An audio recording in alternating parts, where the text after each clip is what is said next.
Robotic hair transplantations. Is it the future? I don't think so.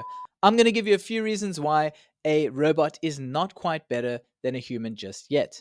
Number one, punch size. The robot uses a massive punch, almost double the size of a punch that we use typically in an FUE surgery.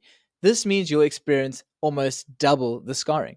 Number two, it can only extract out of a limited area, namely the occipital area, which means that you may be prone to being over harvested. Number three, it is extremely slow. It can only extract about 1,000 to 1,500 follicles in a day, whereas a human can extract upwards of 3,000 follicles in a single session. Number four, the robot does not have the dexterity of a human hand that can make micro adjustments during the extraction process, which limits transections of follicles. Number five, the robot cannot oscillate, meaning that it only has a rotational setting. This makes it difficult to extract curly hair, which the robot cannot do.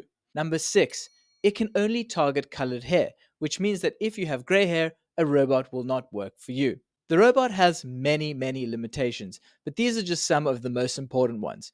I would not recommend anyone to use a robot in their hair transplantation surgery. It is more of a marketing tool, so please do your research.